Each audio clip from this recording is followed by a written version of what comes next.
When we first started ACM, it was just me.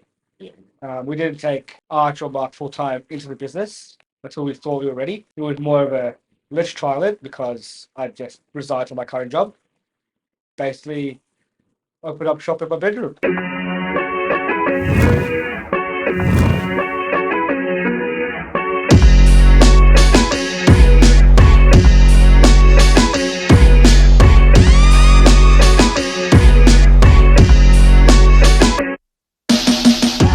was the idea that created ACM?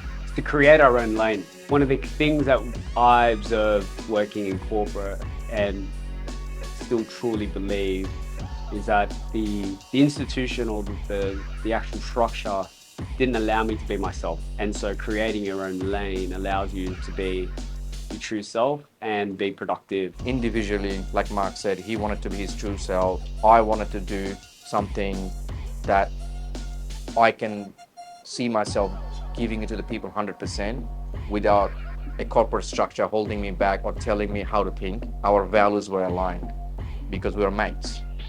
We understood each other. When I wrote the business plan, right, when we first started, the actual mission statement has never changed. It's always been and always has been to be the go-to recruitment firm for healthcare in Australia.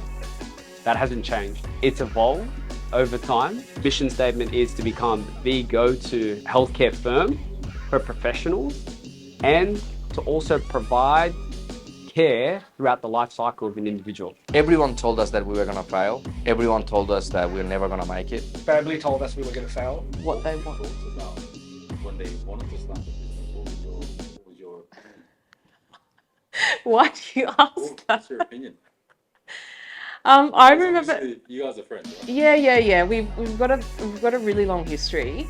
At the time that they told us, I was very hesitant. Like, I thought the actual business idea was good, but I just did not think it was a good idea for the three of them to start a business together. I never said that they wouldn't succeed. I just didn't think that their friendship could stand this process of starting a business and all of that. That's one of the things I love and hate about them, because they're so strong-headed and they're so stubborn, and they will do everything that they can to make sure that they prove everybody wrong. It's like when you go to war. War galvanizes people and creates brothers out of different people from different cultures and origins. When everyone says, I'd like to go to war with you because we went to war, we did this, why wouldn't you go and do business with people that you're familiar with so that you can leverage off each other's strengths? Tell me about your career offices first. What did you start? When did you move? And when did you move here? It was a 5 meter by 3 meter room with some windows, some J-rig tables my dad put together, and some laptops. And its dining table Yeah. in his bedroom. In his lounge room, Yeah, actual lounge in the room. lounge room. Lounge room / bedroom. Yeah. We pretty much took over half of his house. I don't know when it was, but there was just a point where we just think we need an office now. Yeah. That was basically it. And what do you take into account when you decide that? Because we see overhead stuff. You manage profitability. Yeah. And then you just plan ahead. It's a bit like having a baby. You're never ready for it, but you know it's required.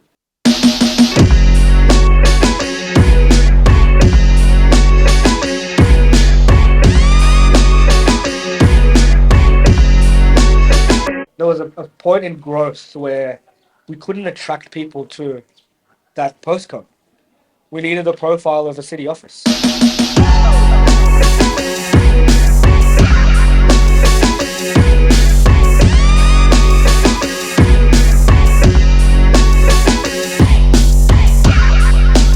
What was compliance like before Nicole? Compliance was excellent before Nicole, and will always be excellent without Nicole. Psych.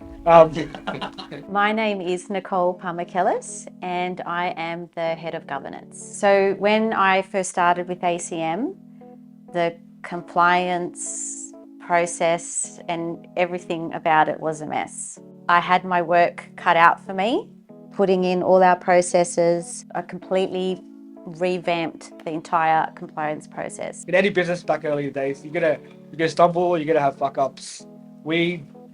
I did a major one, which thankfully we had insurance to cover, but that was the trigger point. Nick used to work with us Nick was told she would never receive a single dollar pay rise in the old company. Imagine being that jerk off to say that to a person.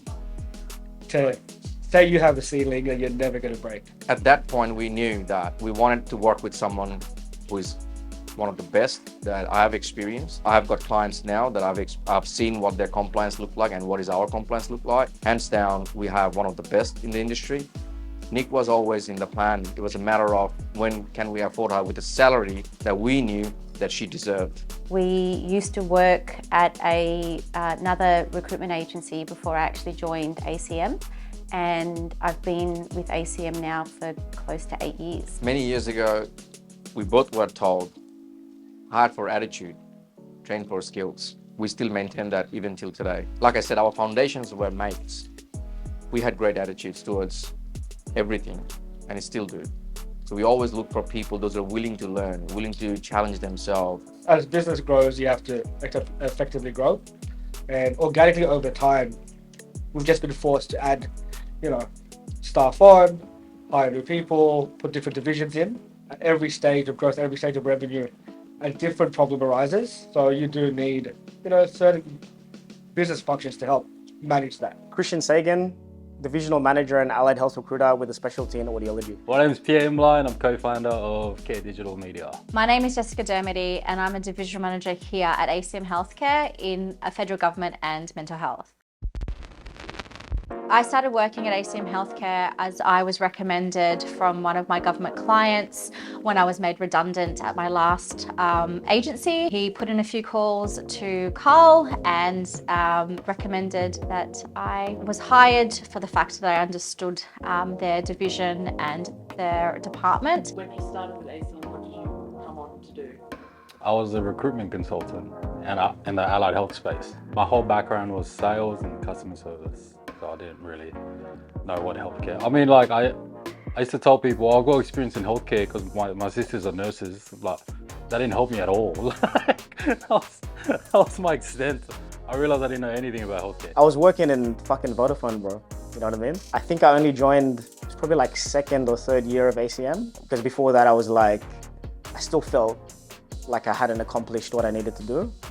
And then when I felt confident enough, that's it, I joined. I guess the point was I didn't feel like I had the skill. I didn't feel like I had the professional acumen to join a proper professional consulting recruitment agency. Like I didn't want to join ACM and have someone carry me the entire way. Do you know what I mean? Like I wanted to go there feeling confident, and when I joined, it was fucking hard.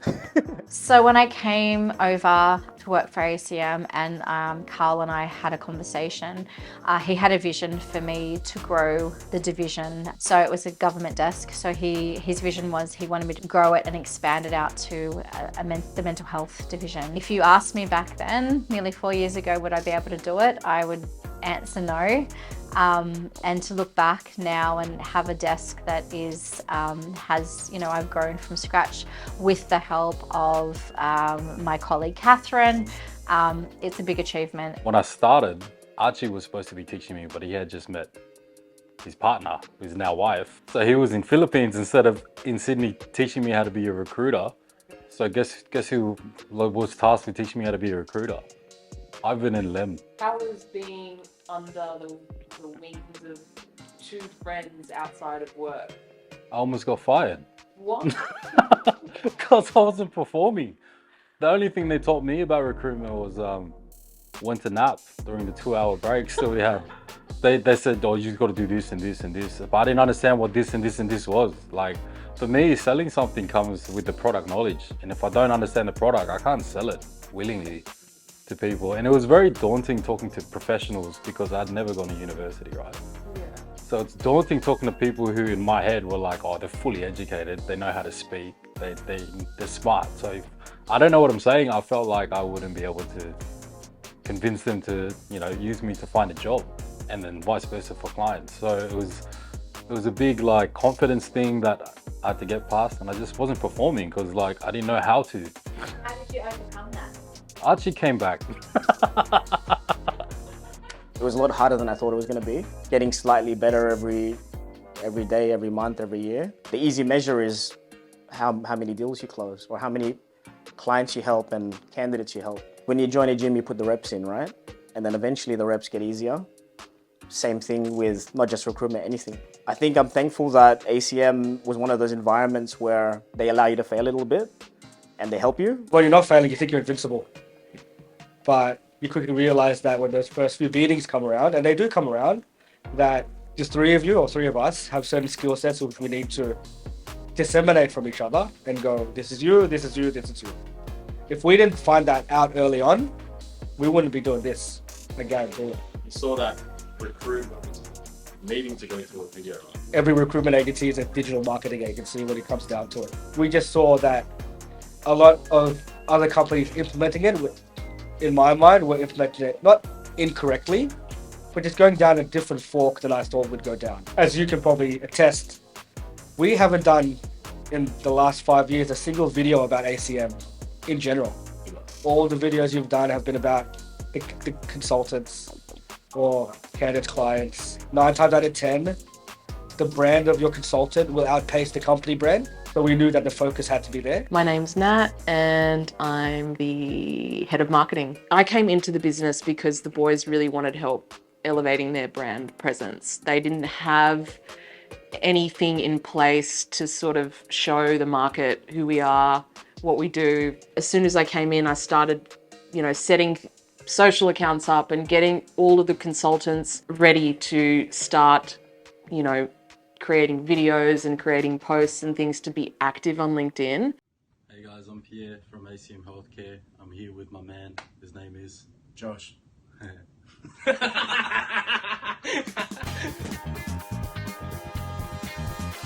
Hey guys, Christian here, healthcare recruiter from ACM Healthcare. Hey guys, Josh here from ACM Healthcare. Hope you've all been well. Hi guys, Jess here from ACM Healthcare with my weekly ACM tip. Firstly, it was taking to do a 20 second to 60 second video. Hey, I'm Nat from ACM Healthcare. I'm recruiting for a physiotherapist in blah. These are some of the roles and responsibilities. This is what you'll get if you join. That should take no more than a minute. That was taking, on average, about 3 hours for the guys to film. Excruciating process. Now they can knock them out in, as long as it takes for them to say the words that they want to say. When I joined, I didn't really see a lot of video presence, and Carl particularly knew that it was coming. And he was right, it was coming. And there were some people doing it, but they were doing it very amateur. But mind you, we were doing it pretty amateur back then as well. But oh my gosh, since then, everybody's doing it now. It didn't happen overnight, it happened over a period of time.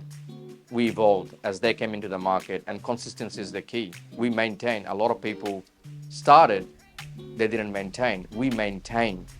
The consistency was the key. External to our network, in the finance world, and family and friends, after a long period of time, are starting to give us feedback saying that the production quality is improved. At the beginning, it was very cringeworthy, but that is the part of the journey. Our production infrastructure would be, without the first cringy videos, we wouldn't have it to where it is now. Most people start there and see it and go, that's cringe, and never do it again. Yeah, and people now expect us to have these videos. Yeah. We've shifted people's expectations and mindset from, it's very cringy, to, I now expect a video from this consultant or this bit. Oh, hey, where's the content from that trip or this accomplishment? Down to, who do you use for your videography? Can I have their phone number?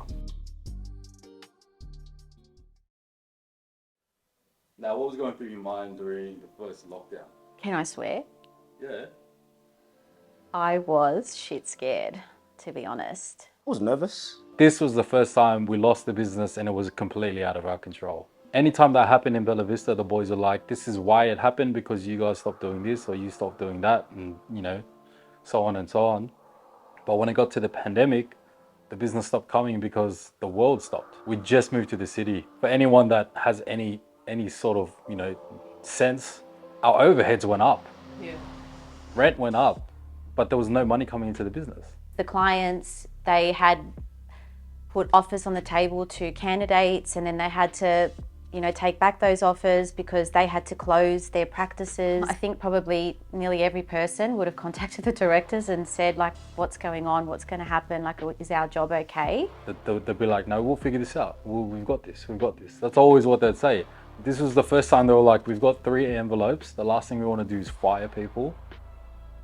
So if that is an inevitability, these are the 3 steps we're going to take before it gets that bad. You know, the directors to put these envelopes on the table and say, this is our contingency plan. Can you just talk about where your minds were at when COVID started coming? I think we went back to startup mode. We were going to get rid of the office as a first step. We were going to get rid of our cars, you know, sell our cars off just to keep the business running. We did really plan to have it not impact the current staff, and there wasn't many staff before COVID hit. The directors did like an amazing job trying to keep us all connected. You know, we did the Zoom thing and we were doing trivia nights. They really tried their hardest to try and keep us all connected, because it was quite like lonely working from home. I know there's people in this company that stressed about it. I did not once worry that I was going to lose my job. ACM was lucky enough to help our clients with the frontline staff, so nurses and carers. A lot of the aged care facilities really struggled. There's a lot of COVID in the facilities, and just seeing the way the team actually came together to be able to support our clients during like these scary times was incredible. I mean, I've never seen, like, everyone was working so hard. ACM found certain doors that we could walk through and clients that we could help to really turn around the fall that ACM had. It was the biggest year that I had experienced, or ACM's experienced to date, which was a big achievement. Basically, it was a gauntlet run. Not many people can say that when you set up a business, you're basically Setting it up for a recession. Well, how would I put it? We set up a business and the final boss came within 7 years. Beating little bosses on the way, but the final boss of a global pandemic and a recession came one and the same. COVID accelerated the knowledge gaps we had to operate. But also COVID validated our business model. Yeah. A lot of people were laughing at us saying that we're playing businessman. That this is not a proper business because Pete, you work from home. What kind of business allows that? We were challenging the traditional way of working. When the workload came in, we were already optimized to deploy staff from where we were. When that wave of help was called, we were, you know, deploying 200, 300, 400, 500 people without breaking a sweat. I'm pretty sure that when I started with ACM, there was probably about 11 or 12 of us, including the 3 directors. We've managed to grow different departments, more staff, both in Australia and offshore overseas. I don't need it. Well, welcome everyone. Thank you all for coming on this trip with us, and I'd just like to welcome all of you to ACM and Salvea's Group's 10-year anniversary global conference here in Boracay Island in the Philippines.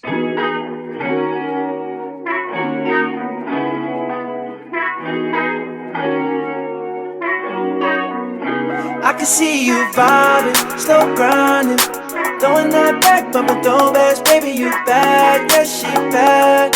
And you know what I need. I can see you vibing, see you grinding, treating every weekend like your birthday, baby, you bad, yeah, she on that. And you know that I need you. Once again, we challenged the traditional way of the industry, and we built a team around us in the Philippines. And yeah, it was a blessing in disguise. Yeah, it's going down, I swear the young clock getting late, but the party don't stop. Your ex broke you down, had to pick up the pieces, but it brought you to me, maybe. For anyone that wants to work at ACM, like, hand on my heart, I do enjoy working here. The undeniable fact is, every time the boys have put a goal in front of us, they've hit it. Mark would always say, we're going to be the biggest healthcare recruitment agency in Australia. And back then it was a pipe dream. We were so small. I was calling clients and offering them the smallest rates just to get them through the door. To where we are today is unbelievable. You know, end of financial year parties, Christmas parties, you know, who gets to go to the Philippines for a conference at the end of the year. Just the environment. Like, you know, we always tell our clients, you know, and our candidates, you know, you want to find a place that you can feel at home. And ACM has definitely been that for me. So it's my forever home and they're not getting rid of me ever. 3, 2, 1.